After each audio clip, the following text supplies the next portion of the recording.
হরে কৃষ্ণ ভক্ত সজ্জন, রাধে রাধে ভক্ত সজ্জন। এখন আমি আছি বৃন্দাবন ধামে ভক্ত সজ্জন। আপনারা সবাই দর্শন করতে পারতেছেন বৃন্দাবন ধাম ভক্ত সজ্জন।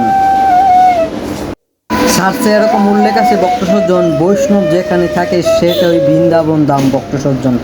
বৈষ্ণবের দেহটাই আপনার বৃন্দাবন ধাম ভক্ত সজ্জন। শিব মহারাজ ভক্ত সজ্জন ভগবানের এমনই একজন প্রিয় ভক্ত ভক্ত সজ্জন।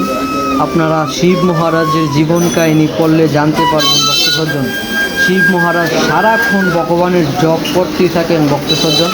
আর দেখুন ভক্ত সজ্জন, ভগবানের নাম জপতে জপতে শিব মহারাজ ভুলে যায় সব কিছু ভক্ত সজ্জন। তার নাম হলো আরেকটি আপনার ভোলানাথ ভক্ত সজ্জন।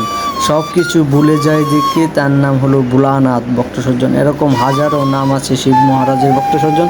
আপনারা সবাই রিসার্চ করলে জানতে পারবেন ভক্ত সজ্জন। অনেকেই অনেক নাম ধরে দেখেন ভক্ত সজ্জন শিব মহারাজকে। শিব মহারাজ আপনার জপ করেন জানেন কি দিয়ে? পদ্মা ফুলের যে বীজ, এই বীজ দিয়ে ভগবানের নাম জপ করেন।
আর একটু বেশি বাদল